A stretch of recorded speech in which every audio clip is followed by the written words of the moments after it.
The morning Susan Lawson walked into the Dusty Creek saloon to tell Ezekiel Sawyer she was marrying another man was the same morning the summer sun cracked the horizon like a split yolk, bleeding gold and amber across the Kansas plains in a way that made the whole world look like it was on fire.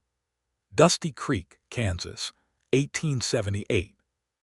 A town that smelled of horse leather, sawdust, and the particular kind of desperation that settles over a place when the railroad bypasses it and the cattle trails start shifting south.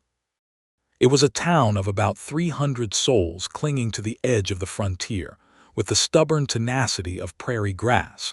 And it was the town where Susan Lawson had spent every one of her 23 years learning how to be strong in a world that did not much reward strength in women.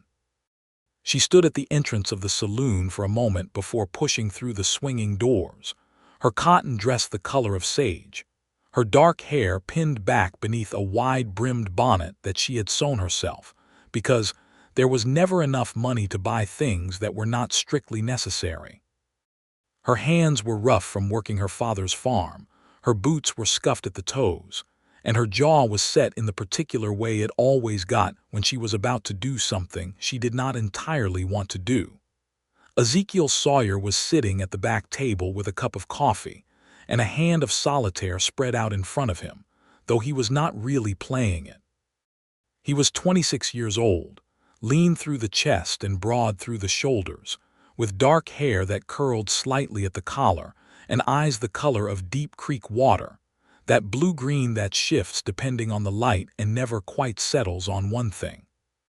He wore his working clothes, canvas trousers and a worn cotton shirt with the sleeves rolled to the elbows, and his hat sat on the table beside his coffee cup like a second companion. He had ridden hard that morning, and had come in for breakfast before heading back out to the Harmon Ranch where he worked as a ranch hand, and he had only been sitting down for 20 minutes when the saloon doors swung open and Susan walked in. He looked up immediately, the way a person does when someone enters a room and the air changes. His expression shifted from the mild distraction of a man at rest to something much more present, much more awake. He watched her come across the floor toward him, and whatever he saw in her face made the easy warmth in his eyes tighten just slightly. "Susan," he said, and he started to rise. "Sit down, Zeke," she said, pulling out the chair across from him and sitting before he could do anything gentlemanly about it. She put her hands flat on the table and took a breath. He sat back down slowly, watching her. The morning light came through the dusty saloon window and lay across the table between them like something physical. "I need to tell you something," she said. "All right." She looked at her hands for a moment, then made herself look at him. "I am marrying Harold Giddings." The saloon was quiet at that hour, just the barkeep wiping down glasses at the far end, and a couple of old men playing checkers near the door. Nobody was paying them any mind, which was good, because what passed across Ezekiel Sawyer's face in the next 3 seconds was not something he would have wanted witnessed by the general population of Dusty Creek. He did not say anything right away.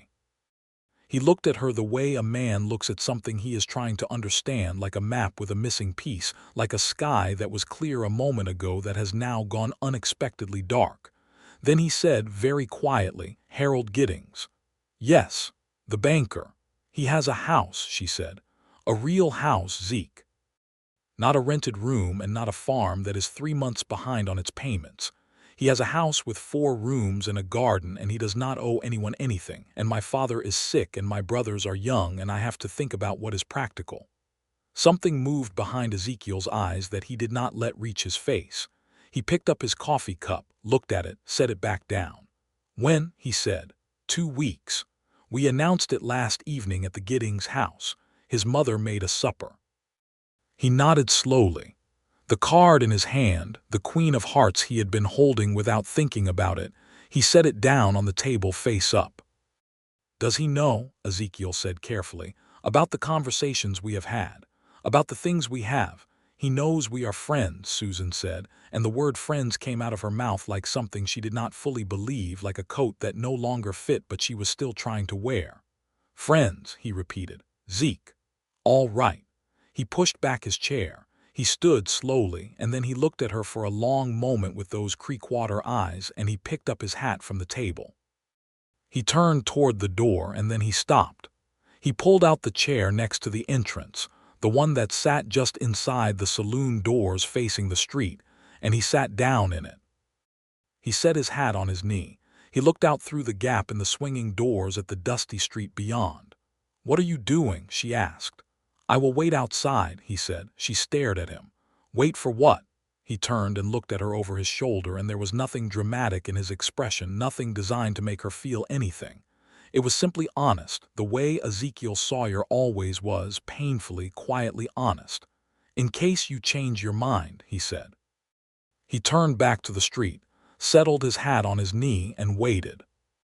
Susan Lawson sat at that back table for a full minute, her heart doing something complicated inside her chest that she did not have words for, and then she stood up, pulled her bonnet straight, and walked out through the saloon side door. She did not walk past him. She could not quite make herself do that. She went the long way around, out onto the main street, past the general store and the harness shop and the post office, and she did not look back. But she thought about him, sitting there for the rest of the day. Susan Lawson's father, George Lawson, had come to Kansas from Missouri in 1861, young and hopeful and full of plans that the prairie had proceeded to knock sideways one by one, with the patient persistence of wind and drought and grasshoppers.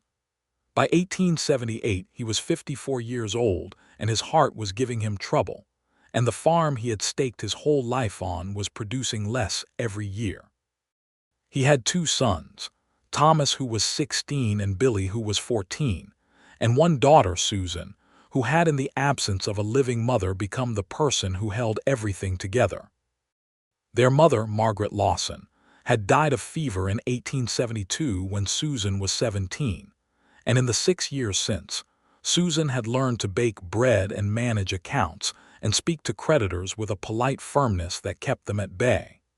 She had also learned to recognize the difference between what she wanted and what she could afford to want, and most days she was very disciplined about keeping those two things in separate rooms in her mind. Harold Giddings was 32 years old, a careful man who dressed in pressed suits and kept his fingernails clean, and had a reputation in Dusty Creek for being fair in his lending practices, which in 1878 Kansas put him well above average. He was not unkind. He was not a bad man.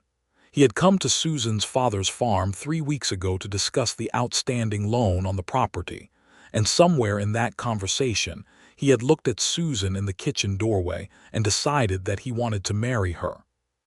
He had asked her father first, formally, which George Lawson had appreciated more than Susan had, and then he had asked Susan herself in the parlor while her father sat in the next room listening with his ear practically against the wall. She had said yes because the farm debt was considerable, because her father's heart was failing, because Thomas needed another 2 years of schooling to be able to manage things himself, and because Harold Giddings was a decent man who would not mistreat her. She had said yes because when she cataloged her options as a 23-year-old woman in Dusty Creek, Kansas, in the year of our Lord 1878, they were not extensive.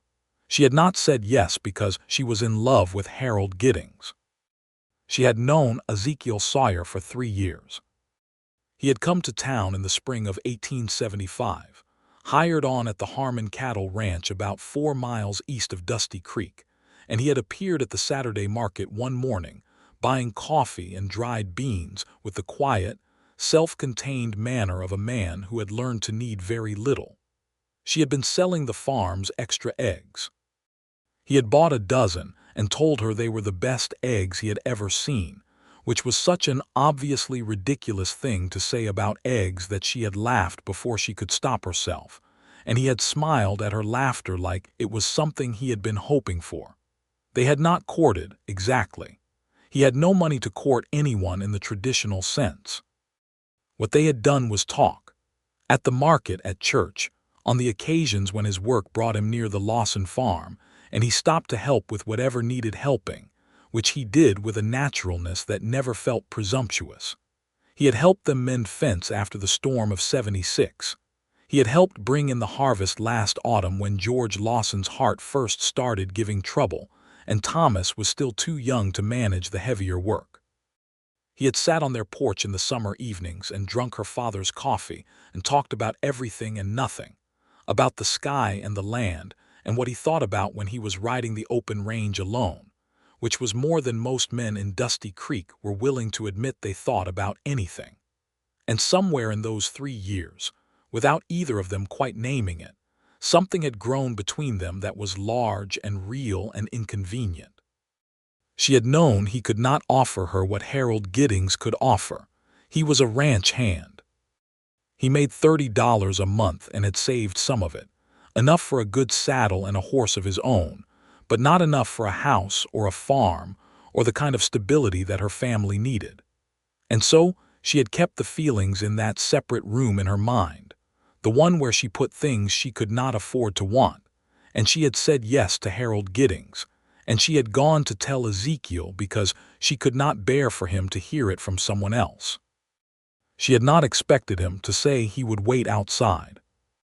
She turned that over in her mind all the way home, and through the making of dinner, and through the quiet of that evening when her father sat in his chair by the window and her brothers did their schoolwork at the table. She turned it over while she lay in her bed that night listening to the wind move across the Kansas plain, that low, persistent sound that was sometimes lonesome and sometimes the closest thing to company the frontier offered. He was not making a scene. He was not arguing with her or trying to persuade her or telling her she was making a mistake. He had simply sat down in that chair and said he would wait.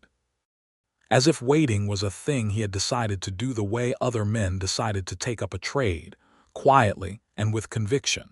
She told herself it was foolish. She told herself it was the kind of romantic gesture that looked meaningful until you put it up against the reality of unpaid debts and an ailing father and 2 boys who needed to eat through the winter. She could not sleep. 2 days after her conversation with Ezekiel, Susan went to the general store to order the calico she needed for a new dress for the wedding, and she ran into Clara Harmon, who was 18 years old and the daughter of the man who owned the ranch where Ezekiel worked. Clara was a bright, cheerful girl with her mother's red hair and her father's blunt way of saying things, and she greeted Susan with warm enthusiasm before lowering her voice. "I heard about your engagement," Clara said. "Congratulations. Mr. Giddings is a very settled man." "Thank you," Susan said. Clara was quiet for a moment, arranging the spools of thread on the counter in front of her with unnecessary care. "Zeke has not come in for meals at the main house this week," she said. "He has been eating out on the range. Papa thought he might be coming down with something, but I do not think that is it." Susan kept her eyes on the bolts of fabric. "That is his business." "Of course it is," Clara said, and her voice was gentle rather than pointed. "I just thought you might want to know that he has been working himself harder than usual. He rode out before dawn this morning. Papa says he is going to wear himself into the ground." Susan said nothing. "He is a good man, Susan," Clara said quietly. "I know he is," Susan said, and her voice came out rougher than she intended, and she had to stop and take a breath. "I know that. It is not a question of whether he is a good man." She ordered her calico and walked home, and she was not crying, she told herself. Her eyes simply watered sometimes in the wind. Harold Giddings came to call that evening, arriving in his buggy with a box of chocolates that must have been ordered from Wichita because nobody in Dusty Creek sold chocolates. He sat in the parlor with Susan and her father and was perfectly proper and perfectly pleasant, asking George Lawson about the farm with genuine interest, and telling Susan that he had spoken to a seamstress in Abilene about a wedding dress, which he would be happy to provide as part of the arrangements. "That is very generous," Susan said. "I want you to be comfortable, Susan," Harold said, and he meant it. She could see that he meant it. He was looking at her with the sincere regard of a man who had made up his mind about something and was prepared to be good to it. "I want you to want for nothing." She smiled at him, and the smile was real, or at least it was not false. It was just incomplete, After he left, her father looked at her from his chair with the slightly too perceptive gaze of a man who knows his daughter better than she sometimes wishes he did. "You are not happy," he said. "I am practical," she said. "Those are not the same thing." "No," she agreed, "but practical is what we can afford right now." Her father was quiet for a moment, the firelight moving across his tired face. "What about the Sawyer boy?" he said. Susan's hands went still on the mending in her lap. "What about him? He has been a good friend to this family. He is a ranch hand, Papa. He makes $30 a month." "A man can make more than $30 a month if he has something worth working for," her father said simply. Then he pushed himself out of his chair with the careful movement of a man whose body was no longer fully cooperative, kissed the top of her head, and went to bed. She sat alone in the parlor for a long time after that, the fire burning low, the wind outside, the mending untouched in her lap. The following Saturday was market day, and Susan went because there were things they needed, and because staying home felt like hiding. She moved through the familiar press of the morning market, past the vegetable sellers and the man who traded in leather goods and old Mrs. Prentice who sold eggs from her own hens, and she had been there about 20 minutes when she heard his voice. He was talking to Thomas, her brother. They were standing near the harness booth, and Thomas was showing him something with both hands, the animated gesturing of a 16-year-old who had found an interested listener, and Ezekiel was leaning slightly against the post beside him, arms crossed, listening with that complete attention he gave things, and he was smiling at something Thomas said. He had a good smile. She had always thought so. It started slow and came from somewhere genuine. He looked up and saw her before she could look away, and for a moment neither of them moved. The market moved around them, noise and color and the smell of horses and fresh bread, and the warm mineral dust of a Kansas summer morning. Thomas noticed the direction of his gaze and turned, saw his sister and waved. Ezekiel took off his hat. It was such a small thing, just a man taking off his hat. But there was something in the way he did it, not the perfunctory tip of a hat to an acquaintance, but a full deliberate removal held against his chest that made her throat tighten. She walked toward them because she could not do anything else without being rude to her brother. "Morning," Ezekiel said. "Good morning," she said.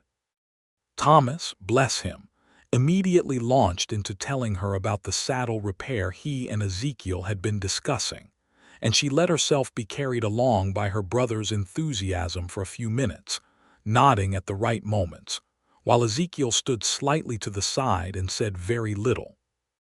When Thomas spotted a friend across the market and excused himself with the casual indifference of the young to the feelings of others, they were left standing next to each other with 2 feet of space between them and nothing to fill it with. "How are you?" she asked. "Fine," he said. "Working." He turned his hat in his hands. "You?" "I have been ordering things," she said. "For the wedding?" He nodded. He looked out at the market at the middle distance at nothing in particular. "Is it what you want, Susan?" he said, and his voice was not reproachful. It was genuinely asking. "It is what is right," she said.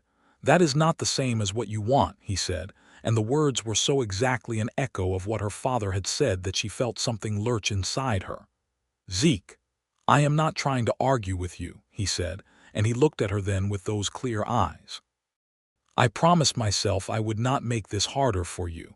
I am just asking because you looked at that word, right, like it was a door you were closing." She did not have an answer for that. Or rather, she had one, but it was made of things she could not say here in the middle of the Saturday market to a man she was not marrying. "You should not wait," she said. "What I said the other day, I should not have walked out and left you there. I am sorry if it seemed like I was, that you should not be waiting for anything." "I know," he said simply, "but I reckon I will do it anyway." She stared at him.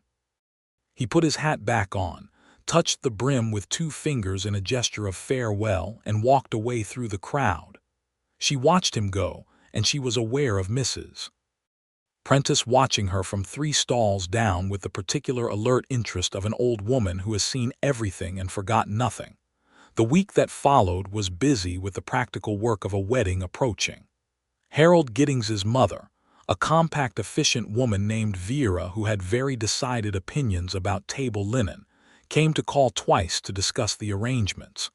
The ceremony would be at the Dusty Creek Church, the reception at the Giddings house afterward. Susan's dress was indeed being made by the seamstress in Abilene, and Harold's contribution to this expense was a kindness Susan acknowledged honestly, even while the fittings felt strange. Her brother Thomas, who was sharp-eyed for a 16-year-old, said one evening at supper, "Ezekiel has put in for his own land claim." Susan set down her fork. "What? I heard it at the market," Thomas said.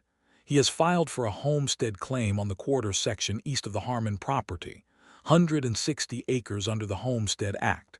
He has had the money saved, but he was waiting until Thomas stopped, looking at his plate. Anyway, he filed." George Lawson, who had been very quiet at meals lately, said, "A man staking land is a serious thing." "Lots of men stake land," Susan said, and her voice was steady.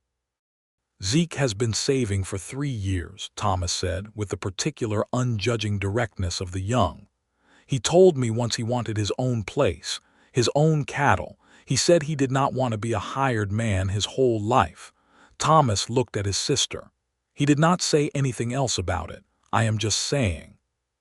Susan excused herself from the table and went outside and stood on the porch in the warm Kansas evening, listening to the insects and the far sound of cattle, and she pressed her hands against her cheeks and breathed very carefully. It was 9 days before the wedding when the situation that had been sitting quietly on the surface of things suddenly submerged into something more complicated.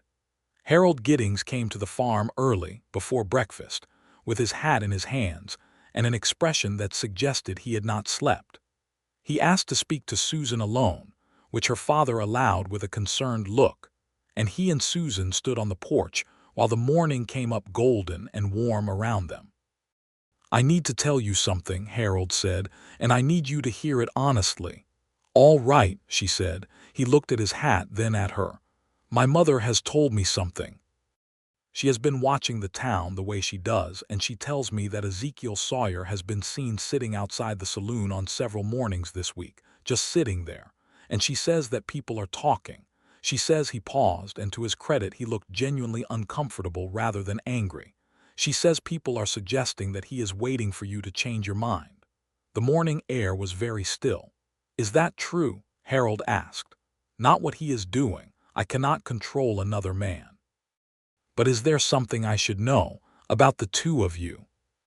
She looked at Harold Giddings, this decent, careful man who had offered her security in a 4-room house and a future that was not shaped by debt, and she understood that he deserved the truth even if it was a hard one to give. "We have been friends for 3 years," she said, "and I think perhaps it is more than that on both sides.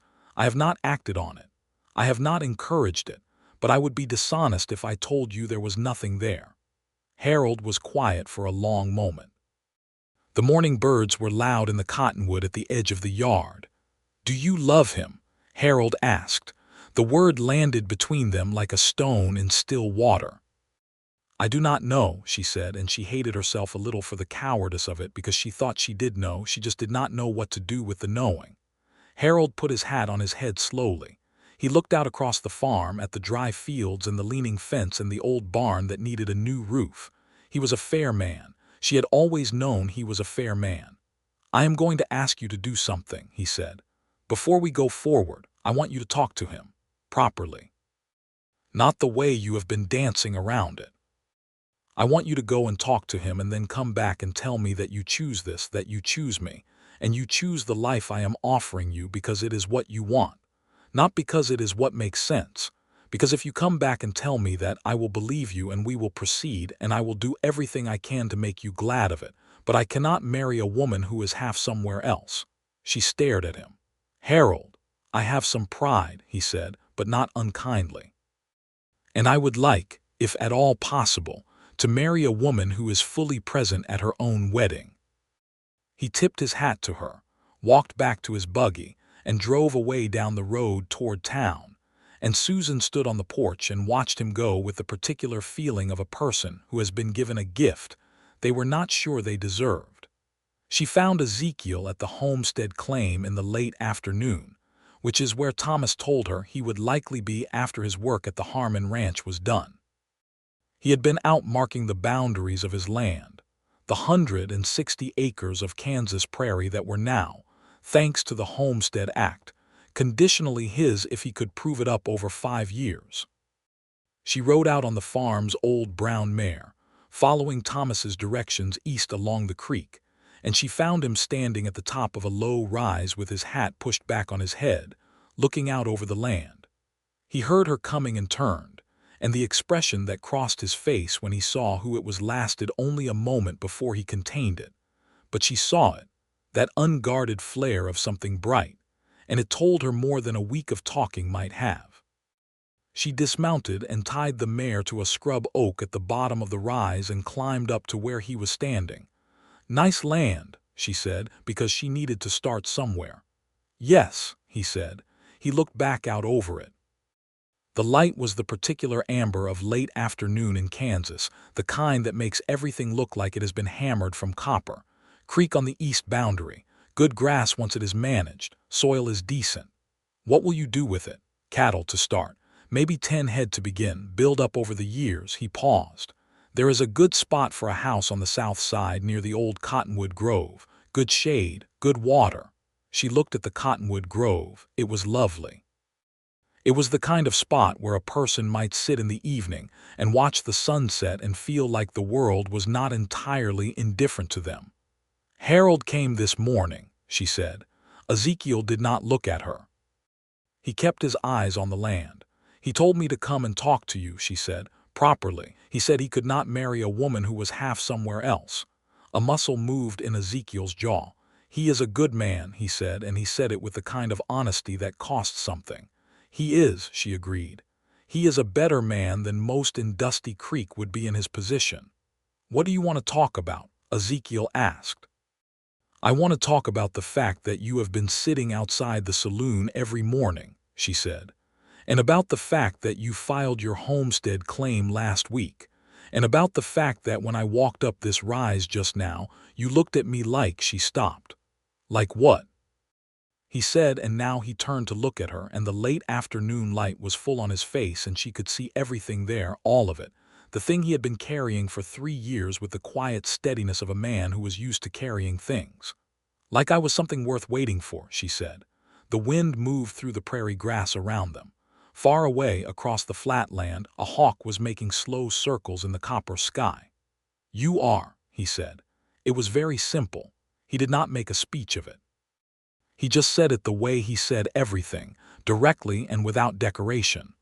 "Susan, you are the most worth waiting for thing I have ever known. And I know I have not got a house or a bank account or a name that means anything in this town. I have got this land and the work of my hands, and whatever time the good Lord gives me, and I was not going to say any of this because I did not want to make things harder for you. I just thought maybe if I was patient enough and close enough, things might." He stopped. He looked away. "That was not a fair thing to do." "No," she said, "but it was the most honest thing anyone has ever done for me." He looked at her. "I have been telling myself," she said, her voice not entirely steady, "that what I wanted and what I could afford to want were 2 different things, and that is true. We are behind on the farm. My father is sick. My brothers need things. Those are real problems." "I know," he said, "but I have also been sitting in that parlor having Harold Gittings's mother tell me about table linen and thinking about a man sitting in a chair outside a saloon, and I cannot," she pressed her lips together. "I cannot stop thinking about it, Zeke. I cannot stop thinking about you." He was very still. "I am asking you," she said, and her voice came out smaller than she intended, "to tell me honestly what you are offering. Not a dream, not a feeling. Tell me the real thing." He turned to face her fully. He put his hands in his pockets, which was something he did when he was thinking carefully, gathering what he wanted to say. "This land," he said. 5 years of proving it up and then it is fully mine. I have got enough saved for lumber for a small house, not 4 rooms but enough. I have got plans for a cattle operation that could be in decent shape in 3 years if the weather cooperates and I work it right. I have got Thomas's help on offer if he wants to learn ranching, and I would not turn him away." He paused. "Your father's farm debt is a real thing, and I cannot promise I can fix it fast, but I can promise I will work at it alongside you for as long as it takes. I'm not offering you comfort the way Harold Giddings is offering it. I'm offering you the work of building something. And the rest of it," she said. "The rest of it," he said, "is that I have been in love with you since the morning you laughed at me for saying your eggs were the best I had ever seen, and I expect I will be in love with you every morning from here until they put me in the ground, and that is the most certain thing I can offer anyone." The prairie air was warm around them, and the hawk was still making its circles, and Susan Lawson stood on that low rise of Kansas land and felt the careful wall she had built between what she wanted and what she could afford to want come down not with a crash, but with the quiet inevitability of something that was never as solid as she had believed. "I need to go and speak to Harold," she said. Ezekiel nodded. "I know. And to my father." "Yes." She looked at him for a long moment, this man with his Creekwater eyes and his plain, honest face and his 160 acres of Kansas land. "Do not go anywhere," she said. Something moved in his expression. Not quite a smile yet, but the thing that comes before one. "I will wait outside," he said, and this time the words meant something entirely different than they had in the saloon, something open instead of closed, something hopeful instead of resigned. She went down the rise to her horse, mounted, and rode back toward town in the copper light of the late afternoon. She spoke to Harold Giddings that evening. He received her in his parlor with his hands clasped behind his back and his face very composed, and when she told him that she was sorry, that she was genuinely sorry and that she respected him enormously, that she could not marry him because there was someone else she could not stop loving, he was quiet for a long time. Then he said, "Was it always him?" "I think so," she said. "I was trying not to let it be." He nodded slowly. "Your father's debt," he said, "is our problem," she said. "Not yours. I should not have let it weigh on the decision the way it did. That was not fair to either of us." He was quiet again. Then he said, "I will restructure the loan terms, not as charity. As business, fair terms, reasonable timeline." He held up a hand when she started to speak. "Do not argue with me about it. I am a banker. I restructure loans. I will apply the same terms to your father that I would apply to any farmer in a difficult year. That is all." She looked at him. "You are a good man, Harold Giddings." "I am a practical man," he said, with something that was almost a smile. "I find I cannot be angry with a woman for being honest with me, even when it is not what I wanted to hear." He stood and offered her his hand formally. "I hope you will be very happy, Susan." She shook his hand, and she meant every word when she told him she hoped he would be too. She rode home in the dark, guided by the wide Kansas stars, and when she got back to the farm her father was still in his chair by the window.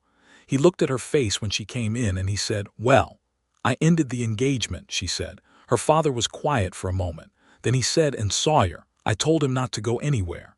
George Lawson let out a long, slow breath that had a great deal of the last several weeks in it. "Good girl," he said simply. "Go get some sleep. Things will look clearer in the morning." She did sleep, better than she had in 2 weeks, and in the morning she went to find Ezekiel. He was at his land again. She had supposed he might be. She rode out in the early morning cool, the grass silver with dew, and she found him at the cottonwood grove he had mentioned, standing with a measuring rope and a notebook, working out the dimensions of where a house might go. He heard her coming and turned, and this time he did not contain what crossed his face. He just let her see it, all of it.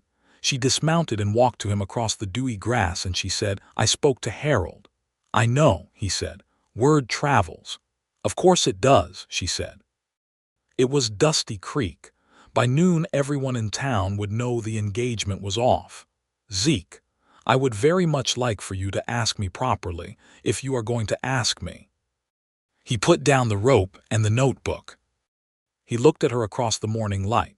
This woman he had been patient for and careful with and quietly certain about for 3 years, and he walked to her in 3 deliberate steps, and he took her hands in his, and she noticed his hands were rough from work and warm from the morning, and he looked at her with those clear, true eyes and said, "Susan Lawson, I am asking you to marry me and to build this life with me. And I know it will be hard, and I know it will take years to be what I want it to be. But I promise you I will work every day to make it worth your faith." "Yes," she said.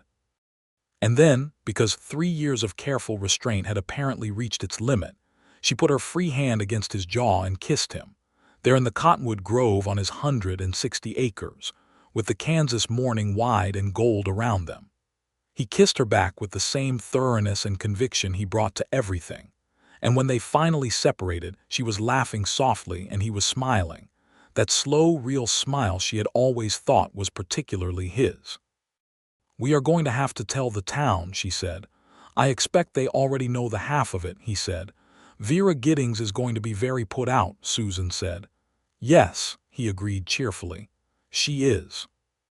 They were married 6 weeks later on a bright October morning in the Dusty Creek Church, in a ceremony that was witnessed by approximately everyone in town, and described by old Mrs. Prentice afterward as the most satisfying wedding she had attended in 20 years, on the grounds that it was the first one in recent memory where the bride looked genuinely delighted to be there.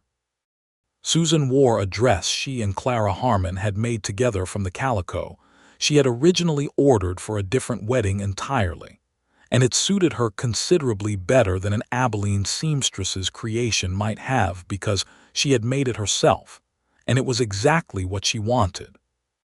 Ezekiel wore his best shirt and his good boots, and a coat he had borrowed from Mr. Harmon, and he stood at the front of that church and watched her come down the aisle on her father's arm, with an expression that made Clara Harmon cry quietly into her handkerchief, and made Thomas Lawson roll his eyes in the fond, exasperated way of a 16-year-old boy watching adults be openly emotional.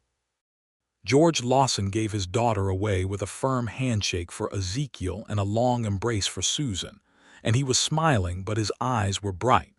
And afterward, at the small reception in the church hall, he sat in a chair with the particular contentment of a man who had seen something resolved in the right direction.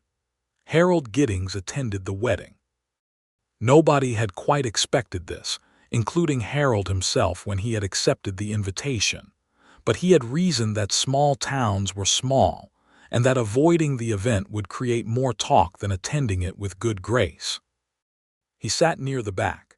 He shook Ezekiel's hand at the reception and wished him well with the sincerity of a man who has made his peace with a thing, and he left early and quietly. By the following spring, he had begun calling on a widow named Mrs. Eleanor Marsh, who had come from Topeka to open a millinery shop, and by the autumn of 1879 they were married, and Dusty Creek agreed that they suited each other very well. The first winter of Ezekiel and Susan's marriage was hard in the way that first winters on homestead claims were hard, which is to say it was genuinely difficult, and also somehow exactly what she had signed on for. He had built them a small house on the Cottonwood Grove site before the wedding, just 2 rooms and a proper stove and a porch, working on it every evening and every free hour the Harmon Ranch would spare him.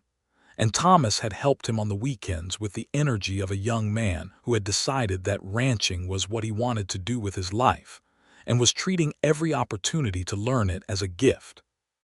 Susan moved her days between the new house and her father's farm, which was only a 20-minute ride east, and she managed both households with the same methodical competence she had always managed everything. Harold Giddings, true to his word, had restructured the Lawson farm loan to terms that were genuinely workable, and with Thomas increasingly able to manage the heavier farm work and Billy growing into his own strength, the Lawson farm began to stabilize in a way it had not done in years. Ezekiel worked his land and his cattle with the careful diligence of a man who understands that the frontier does not reward wishful thinking, only patient, consistent effort. He rose before dawn and worked until dark and came home to the small house where Susan had usually cooked something simple and good, and they ate together at the table she had brought from her father's house, and they talked about the day, and about the plans they had for the land, and about the things they thought and noticed and cared about. She had married a man who talked to her. She had not realized until she had it how much that mattered. That first winter she found out she was expecting a child, and she told him one morning in December while he was pulling on his boots by the stove, and he went very still for a moment, and then he looked up at her with an expression so completely open that she had to look away for a second, not because it was too much but because she needed a moment to let it land. "Susan," he said. "I know," she said.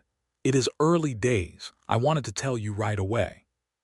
He stood up from his chair and crossed the room to her in 2 steps and held her carefully, the way he did things, with total attention, and he said against her hair, "I am going to build 2 more rooms on this house before summer."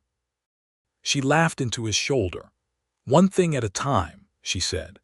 Their son was born in August of 1879, a large, healthy boy who announced his arrival at 5 in the morning with tremendous volume and excellent lung capacity. They named him George William Sawyer for her father and for no one in particular, and when Susan placed the baby in George Lawson's arms the following afternoon, the old man sat very still for a long moment looking at the baby's face with tears running openly down his weathered cheeks. "He has got Sawyer's eyes," George said. "He has got Sawyer's stubbornness too, I think," Susan said. "He has been arguing with the world since before he was born." Ezekiel, standing in the doorway, smiled at his wife, and she smiled back, and her father pretended to look at the baby so as not to intrude on whatever was passing between them. George Lawson died the following spring, in March of 1880, quietly and in his own bed on the farm he had staked his whole life on. He had lived long enough to see his daughter happy and his farm out of serious debt and his granddaughter, because they found out the week before he died that Susan was expecting again, coming in the autumn. He had lived long enough to know that things were going to be all right, which Susan thought was perhaps what he had been holding on for. They buried him in the Dusty Creek churchyard on a cold, bright March morning, and the whole town came because George Lawson had been in Dusty Creek long enough that his history was part of its history.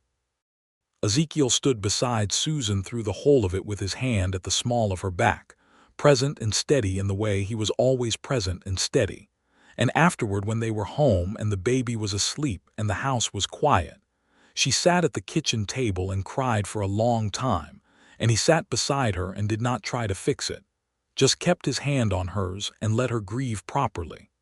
Thomas and Billy inherited the farm jointly. Thomas, who had spent the last 2 years learning ranching from Ezekiel with serious, dedicated attention, proposed within a month of their father's death that he and Ezekiel combine operations, the Lawson farm acreage and the Sawyer homestead, running it as a proper cattle and farming enterprise.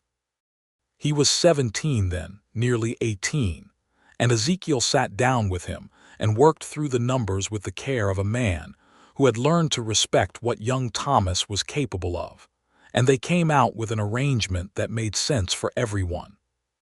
Billy, who had his father's thoughtfulness and considerably more aptitude for figures than either of his siblings, expressed a strong interest in continuing his schooling, and Susan arranged for him to board in Abilene with a schoolteacher who had offered to take him through a proper education in exchange for help with her household. It was a solution that required some creative financing and a great deal of correspondence, but Susan was very good at both creative financing and correspondence, and by the autumn of 1880 Billy Lawson was in Abilene learning mathematics and Latin and various other things that Susan privately thought would make him either a lawyer or a banker, and either one seemed to her a respectable and useful thing to be. Their second child was born in October of 1880, a daughter they named Margaret after Susan's mother, born with her father's eyes and her mother's determined chin, and as it turned out, her grandfather George's particular talent for wrapping people around her little finger. The Sawyer homestead grew. Ezekiel worked it with Thomas's help and the occasional labor of men from town, and by 1882 they had 30 head of cattle and a proper ranch operation with a bunkhouse for 2 hired hands and a house that had been expanded to 4 rooms and then 5, with a covered porch along the south side where Susan grew tomatoes and herbs in the summer, and where, on good evenings, the whole family sat and watched the sun go down over the Kansas plain. There was a moment in the summer of 1882 that Susan thought about for years afterward. She had been on the porch in the early evening, shelling peas into a bowl, George, who was 3 running in the yard after a dog they had acquired from a neighbor, and Margaret at 18 months sitting in the flour sack on the porch boards pulling at the hem of her mother's dress. Ezekiel had come up from the barn, dusty and tired from the day's work, and he had stopped at the bottom of the porch steps and looked at the scene in front of him with an expression that Susan caught only because she happened to look up at exactly the right moment. He was looking at his family with the expression of a man who cannot quite believe his luck, not in a disbelieving way, but in the way of someone who has worked very hard for something and has it now, and is not taking a single moment of it for granted. She had set down the bowl and said, "Come and sit down." He had come up the steps and sat beside her on the porch, and she had put her head on his shoulder, and little Margaret had immediately transferred her attention to his boot, and George had run past yelling something about the dog that neither of them could quite parse, and the sun had gone down slow and red over the plain, and neither of them said anything for a long time because there was nothing that needed saying. Life was not always smooth, because the frontier did not permit smoothness for any sustained period. The winter of 1882 was brutal, the worst in years, and they lost 7 head of cattle to the cold and had 2 weeks in January where the snow was too deep to get to town for supplies, and they lived on what they had stored, which was enough but not comfortable. Thomas's left hand was badly frostbitten during a rescue of cattle in the worst of it, and he lost the tip of his little finger, which he bore with the stoic practicality of a young man who had spent enough time around Ezekiel Sawyer to know that you did not catastrophize what you could not change. In the spring of 1883, Billy Lawson came home from Abilene having completed his schooling, and announced that he had been offered a position in a law office in Wichita and intended to take it. He was 20 years old, tall and composed and wearing a suit that looked like it belonged to a different world than the one he had grown up in. But he still helped Ezekiel with the cattle that first week back without being asked, and he still sat down to Susan's meals with the uncomplicated appetite of a man who remembered what her cooking meant. She cried a little when he left for Wichita, and he hugged her with more confidence than he had ever had as a boy, and Ezekiel shook his hand and told him to write, and he did regularly. In the summer of 1883, Susan realized she was expecting again, their 3rd child, and this time she told Ezekiel in the evening on the porch while the children were asleep, and he smiled at her in the lamplight with that slow smile and said, "We are going to need a bigger porch." "We are going to need a bigger house," she said.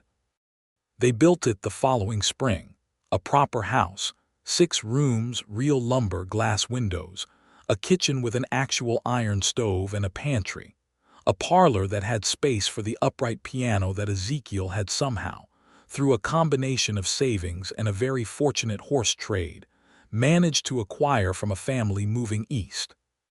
Susan could play a little, enough to pick out hymns and simple songs, and she taught herself more over the following years, and the piano became one of those permanent features of a household that becomes inseparable from its identity. Their 3rd child was a son, born in November of 1883, and they named him James Robert Sawyer. He came into the world with Susan's dark hair and a calm, focused expression that made the attending doctor, who had delivered more babies in Kansas than he could accurately remember, remark that he had never seen a newborn look so deliberately thoughtful.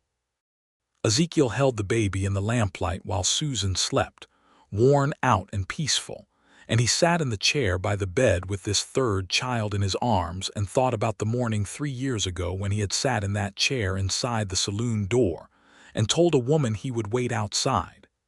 He had not known then exactly what he was waiting for, only that whatever it was worth the waiting. He understood now with the particular clarity of a man who has built his life carefully, and with conviction, that he had been right. 5 years passed in the way that good years tend to pass, full enough that the time goes quickly and rich enough that there is much to remember.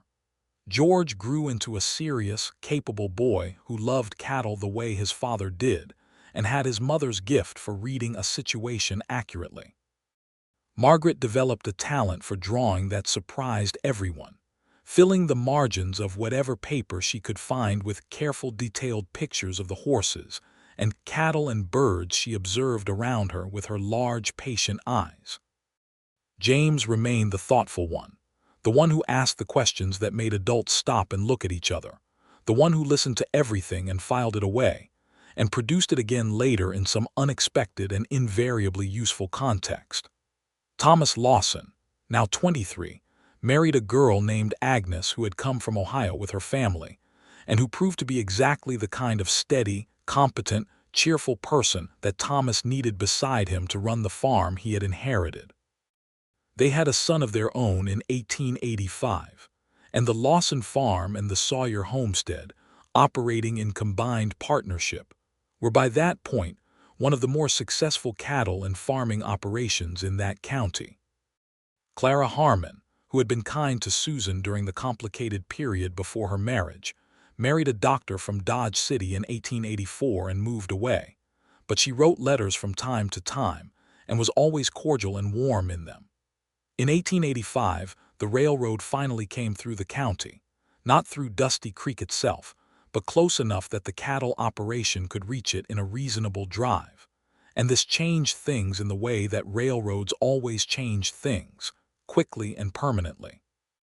Ezekiel had known it was coming and had planned for it, and the first cattle drive to the railhead in the autumn of 1885 was the most profitable thing the Sawyer operation had done in its 7 years of existence. Susan sat at the kitchen table with him that evening and went through the numbers, and at the end she put down the pencil and looked at him. "We are all right," she said, not as a question, as a statement of a thing that was now simply true. "We are," he said. He reached across the table and covered her hand with his. "We have been all right for a while now." "I know," she said. "I just like to hear it." He turned her hand over in his and looked at her, at the face he had been looking at across tables and across morning light, and across the ordinary, extraordinary landscape of their shared life for the past 7 years.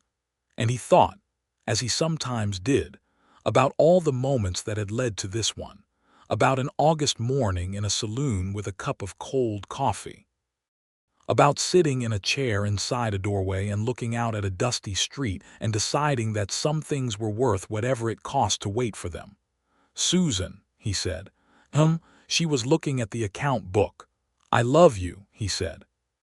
It was the same simple directness he had always had, the same plainness that was not simplicity but conviction. She looked up from the account book and at him, and everything she felt was in her face, all of it, the years of it, because she had stopped keeping anything back a long time ago. "I love you too, Ezekiel Sawyer," she said. "I have loved you since the morning you told me my eggs were the best you had ever seen." "They were genuinely excellent eggs," he said. She laughed, and the laugh was the same one he had first heard across a market table 7 years ago, the one that came fast and honest before she could stop it, and it still made something happen in his chest the same as it always had. The summer of 1886 brought a particular abundance to the Kansas plain, rain at the right times and warmth that was not excessive, and the grass grew thick, and the cattle were fat, and the garden at the south side of the house produced more tomatoes than Susan knew what to do with, which was considerable. She put up 40 jars of tomato preserves that summer and gave a good portion of them away to neighbors, and felt the satisfaction of that particular abundance that the frontier offered in its generous years, when the land suddenly remembered that it could be kind. George Sawyer, who was 7 years old that summer, had taken to following his father around the ranch with devoted attention from the time he could walk reliably, and by 7 he was already useful in small ways, watching gates and fetching things, and beginning to learn the skills that his father taught him with the same patient completeness that Ezekiel brought to everything. He was going to be a rancher. Everyone could see it. It was in the way he looked at cattle, with the careful observant regard of someone absorbing information that mattered. Margaret, at 6, had announced that she wanted a proper sketchbook, which Susan had obtained for her from the general store, and which Margaret had proceeded to fill in 6 months with drawings of such accuracy and detail that the visiting schoolteacher, a Miss Alcott who came through the area once a month, had held one of them up and said she had never seen a child of 6 produce anything like it. James, at 2½, was currently engaged in a sustained investigation of whether things that fell off the porch could be retrieved from below the porch, a research project that required considerable supervision. In September of 1886, Billy wrote from Wichita to say that he had passed his bar examination and was now a proper lawyer, and Susan cried happy tears over the letter, and Ezekiel rode to town to send a telegram of congratulation, which was an extravagance he judged entirely appropriate. That autumn, on a cool, clear October evening, Ezekiel and Susan sat on the porch after the children were in bed, a habit they had maintained across all the years and all the seasons, sometimes talking and sometimes silent, and always comfortable with either. The sky above the Kansas plain was tremendous in the way it could only be on the frontier, vast and dark, and scattered with stars so thick they seemed less like individual lights than like a field of brightness. 7 years, she said. Since the wedding, he agreed, or 8 nearly since I sat in that chair. She leaned against his shoulder the way she always did. Do you ever think about that morning, in the saloon? Sometimes, he said. Do you? All the time, she said. I think about walking out the side door. I think about going the long way around so I would not have to walk past you. She paused. I think about what I would have lost if things had gone differently. His arm tightened around her slightly. You were so certain, she said. Even then, I could not understand how a person could be that certain about something. I was not certain about how it would turn out, he said. I was just certain about how I felt. Those are different things. Yes, she said, they are. Prairie wind moved through the cottonwood grove to the south of them, the trees that had been there when he first stood on this land with a measuring rope and a notebook and a plan, and she could hear the sound they made, that deep soft rushing that she associated completely with home. I am glad, she said, that you sat down in that chair. So am I, he said, and that you said you would wait. I meant it, he said. I know you did, she said. That was what I could not stop thinking about, not the grand gesture of it. Just the fact that you meant it. He pressed a kiss to her hair, unhurried, the gesture of a man who has years of them and is not stinting on any. In the spring of 1887, Susan found herself expecting their 4th child, and she told Ezekiel on the porch one morning in April with the air still cold and the first green showing in the grass, and he looked at her with that expression she would never get tired of, that fully open, unguarded look that was only for her, and he said, James is going to be very put out about not being the baby anymore. James will be fine, she said. He is adaptable. He is 3, Ezekiel said. He is barely adapted to the concept of pants yet. She laughed and he laughed, and George appeared in the doorway wanting to know if there were biscuits, and the morning proceeded in its usual cheerful, productive way. And Susan thought, not for the first time, that the life she had been afraid she could not afford to want was the same life she was now living in, and that it had turned out to be richer than she had imagined it could be. Their 4th child was a daughter born in December of 1887, and they named her Clara for the red-haired girl who had been kind at a complicated time. The name felt right. Ezekiel agreed without hesitation. Baby Clara came into the world with her father's creekwater eyes and her mother's dark hair, and an extremely forceful opinion about when she wanted to be fed, which she expressed with considerable eloquence. The winter of 1887 was mild, which was a mercy with a new baby, and by spring the household had adjusted to the new addition in the way that households do, George treating his youngest sister with protective gravity, Margaret drawing detailed portraits of the baby with her characteristic accuracy, and James, who had fully adapted to the concept of pants and several other things besides, deciding that the baby was interesting and interesting things deserved his full observational attention. In the summer of 1888, Thomas came to dinner on a Sunday with Agnes and their son, and told Ezekiel and Susan that he had made a decision. He had been offered a partnership in a ranching operation further west, in Colorado Territory, where land was opening up and the opportunity was substantial. He was 25 years old, and he had been thinking about it for months, and he had come to tell them first. Susan felt the particular ache of a woman watching her family grow and move and scatter in the way that families do when they are healthy and forward-looking, an ache that was mixed with pride in equal measure. She fed everyone a good Sunday dinner, and she listened to Thomas talk about Colorado with the same passionate enthusiasm she remembered from his boyhood conversations about cattle with Ezekiel. And she understood that he was ready, that Ezekiel had taught him everything he needed to know, and that it was right for him to go.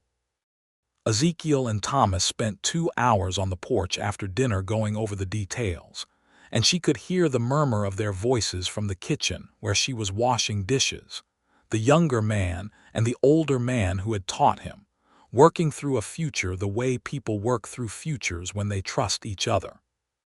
Thomas left for Colorado in September of 1888, taking Agnes and their son and a good remuda of horses, and Susan stood at the end of the lane and watched the wagon go until it was just a shape and then nothing against the horizon. She felt Ezekiel beside her, and she took his hand, and they stood there together until the road was empty. "He will be all right," Ezekiel said. "I know," she said. "He is your student, of course he will be." He looked at her sideways. "That is an extremely generous thing to say." "I am an extremely generous person," she said primly, and he laughed, and they walked back up the lane together hand in hand. The years settled into their shape. The Sawyer Ranch grew steadily under Ezekiel's management, and by 1890 it was a recognized enterprise in the county, known for the quality of its cattle and the reliability of its operation. George, who was 11, had become genuinely useful in the ways that mattered, and the hired men who worked the ranch had a respect for the boy that was not politeness toward the boss's son, but genuine regard for someone who knew what he was doing. Margaret's drawings had evolved into something that could only be called art, and a schoolteacher passing through the county had told Susan with considerable earnestness that the girl had a real gift, and that it would be a tragedy not to develop it. Susan took this seriously and arranged for Margaret to have proper instruction, which required creativity about the money and considerable correspondence with a teacher in Abilene, but it was achieved, and Margaret took to formal instruction with the focused intensity she had always brought to everything she looked at. James, at 7, had developed into the family's resident philosopher, a child who asked questions that his teachers found challenging and his parents found delightful. He had his mother's way with language and his father's precision of thought, and Ezekiel had begun to suspect privately that Thomas was not the only Sawyer who was eventually going to head toward a professional life. Baby Clara, who was 2 years old and emphatically nobody's baby anymore despite the name, had the Sawyer temperament in full, which was to say she was patient and cert and deeply interested in everything around her, and could not be argued out of anything she had made up her mind about, a fact that her 3 older siblings found both admirable and occasionally inconvenient. In the autumn of 1890, Ezekiel proved up his homestead claim. 5 years had long since passed, and the land had been in productive use well within the requirements, and the final paperwork simply confirmed what had been true for years. He rode to town and completed the process, and came home in the late afternoon with the deed in his coat pocket, and he did not tell anyone what he had done until they were all at dinner, all 6 of them around the table with the lamp burning yellow and the smell of Susan's cooking filling the house. He put the deed on the table. George picked it up first, read it carefully with the focused attention he gave to important documents, and looked up at his father. "This is ours," he said. "It has been ours for a while," Ezekiel said. "Now it is fully proved and confirmed.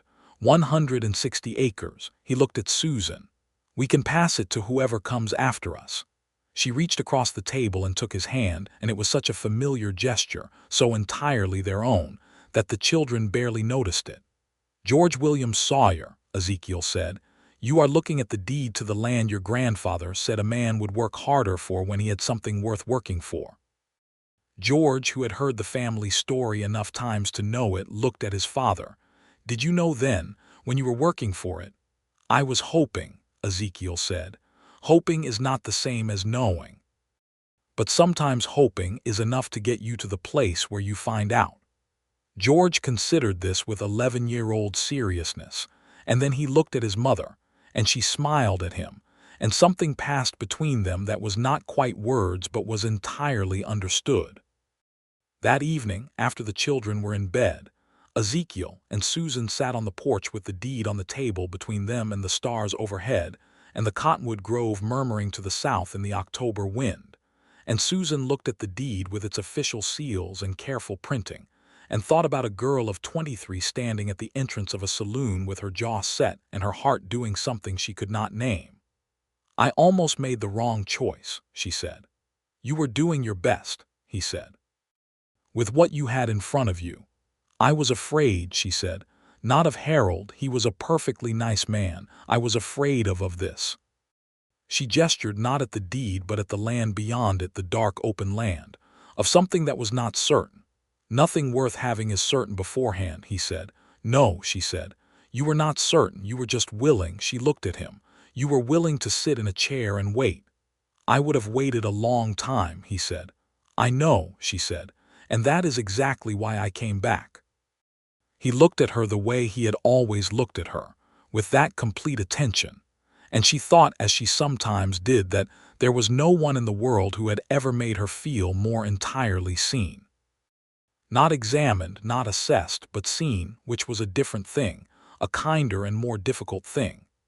"Ezekiel," she said. "Susan," he said. They sat together in the October night, with their land and their children and their years around them, and the wind moved through the cottonwoods, and the stars were enormous over the Kansas plain, and there was nowhere either of them wanted to be except exactly where they were. By 1892, the children were growing into themselves with the satisfying clarity that comes when people are raised with enough love and enough work, and enough room to become who they are. George at 13 was already the rancher in full formation, serious and capable and possessed of his father's instinctive understanding of land and cattle.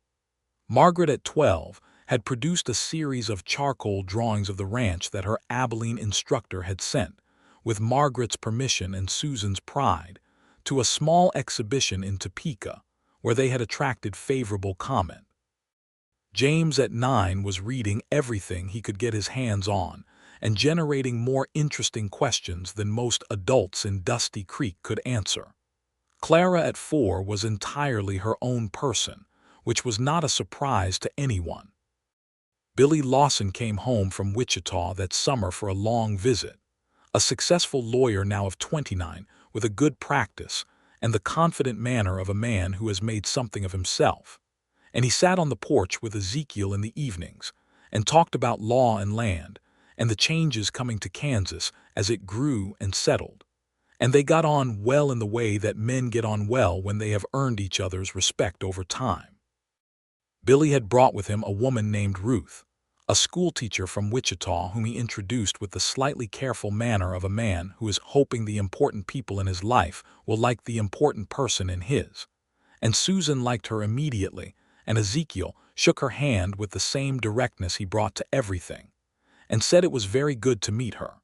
And Ruth relaxed visibly within about 20 minutes, because the Sawyer household was the kind of household in which a person could relax. Billy and Ruth were married the following spring in Wichita, and Susan and Ezekiel made the journey for the wedding, leaving the children with Thomas, who had come back from Colorado for the occasion. And it was a fine wedding in a proper church, with the kind of organization that a Wichita schoolteacher and a Wichita lawyer could produce between them. Susan cried at weddings now. She had decided it was simply a fact about her, and Ezekiel passed her his handkerchief with the reflexive ease of a man who has been doing it for years. On the train back to Kansas, rocking through the flat autumn country, Susan put her head against Ezekiel's shoulder and thought about all the weddings and births and deaths and seasons and ordinary evenings that had made up their life together. And she thought it was the most extraordinary collection of ordinary things she had ever been part of, and that she would not trade a single difficult day of it for any easier alternative. "Zeke," she said. He was half asleep, which was what the train always did to him, the motion and the warmth. "Are you happy?" she asked. He was quiet for a moment, not thinking about the answer but letting it settle into words properly. Then he said, "Susan, I'm the happiest I have ever known a man could be. I'm happy in every room of that house and every acre of that land and every meal at that table, and every morning I wake up next to you. I'm happy in a way that I did not know was available when I was a young man sitting in a chair in a saloon doorway hoping for something I was not sure was going to come." She closed her eyes and smiled against his shoulder. "That is a very good answer. It is the true one," he said. The years after that moved in the way that good years move, punctuated by the significant events that mark time's passage, the things that are looked forward to and remembered, and the long stretches of ordinary days that are the actual substance of a life. Thomas and Agnes came back from Colorado in 1894 with 2 more children and a bigger cattle operation than the one they had left to start, and they settled near enough to Dusty Creek that the families could see each other regularly, which was a joy that Susan had not quite let herself hope for when he had left. Thomas was a rancher through and through, 31 years old and in his full element, and Ezekiel watched him with the satisfaction of a man who has taught someone well and seen the teaching bear fruit. George Sawyer, at 15, was already the most capable young ranch hand in the county and knew it without being arrogant about it, which was the Sawyer way. He had his father's patience and his mother's clear-eyed practicality, and the combination was formidable. Ezekiel had begun giving him genuine responsibility for sections of the operation, not as training but as actual management, and George handled it with a composure that occasionally made the hired men, who were grown adults, exchange respectful glances. Margaret at 14 had been offered a proper place as a student with a painter in Abilene, not a school teacher but an actual painter who showed work and sold it, and the question of whether to allow it had required a serious family conversation. Susan's instinct was yes, and Ezekiel's was yes, and they trusted each other enough that the conversation was more about the practicalities than the principle. Margaret went to Abilene with a trunk and a determination that was entirely characteristic of her, and she wrote home every week with the careful observation of someone who is paying attention to everything. James at 11 announced that he wanted to be a doctor. He had reasoned it out over a period of months and presented his case to his parents with the systematic thoroughness of someone who had been watching lawyers and had some ideas about how arguments ought to be structured.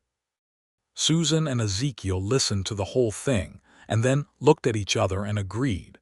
Because James had been heading toward something like this, his whole life and medicine made sense for a boy who was equally interested in how things worked and in how people could be helped. Baby Clara, who was now 7 and still answered emphatically to Clara rather than any diminutive of it, had her mother's talent for managing people and her father's certainty, and she had declared at school that she intended to be a teacher, which her actual teacher found either gratifying or mildly alarming depending on the day.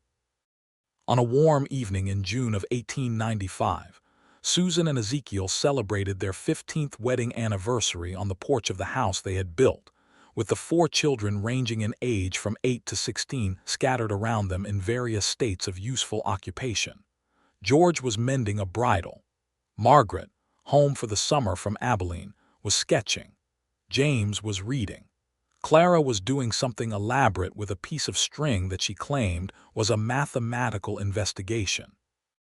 Ezekiel had somehow, through the mystery of coordination with Thomas and Billy and the older children, arranged for a cake to appear, an actual proper cake with icing, which required collaborative deception that Susan had completely failed to detect and which she found she minded not at all.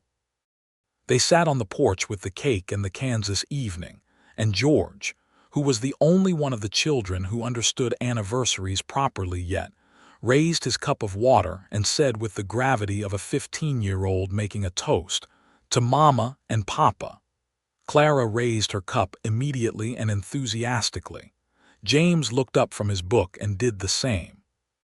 Margaret smiled at her parents across the porch table with the quiet, knowing smile of a young woman who had watched them her whole life and understood, perhaps better than the others, what she was looking at.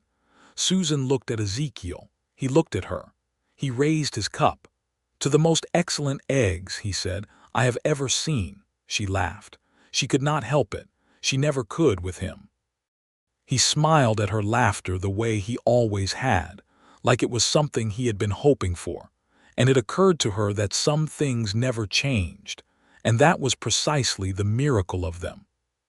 The life they had built stood around them in the warm June evening, solid and real and full. 4 children and a ranch, and a house with a piano in it, and 15 years of ordinary, extraordinary mornings and evenings, and all the weather in between.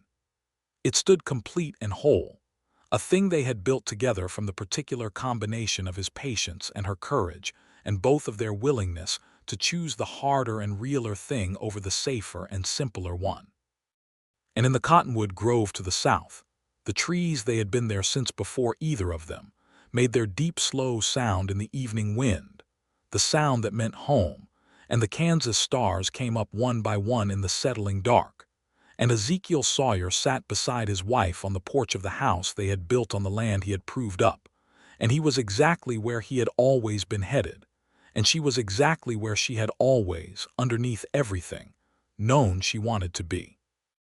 They stayed on the porch until the stars were thick overhead, talking and not talking in equal measure, while the children drifted inside one by one until it was just the two of them in the way it had been on the porch so many evenings before, the long habit of each other's company that was the best and most durable thing a life could contain. 15 years, she said. 15 years, he agreed. And you, she said, you just sat in that chair. I sat in that chair, he said, and waited. And waited, he confirmed. She leaned her head on his shoulder in the night air, this woman he had waited for and built a life with and loved across 15 years of prairie seasons, and she said what she always knew, what the years had only made more certain and more true. It was worth it, she said, every day of it. He put his arm around her and held her against his side, and looked out over the dark land that was theirs, and the night sky above it that was everything, and he said, simply and completely, and with the full conviction of a man who has never once regretted what he waited for, yes, it was.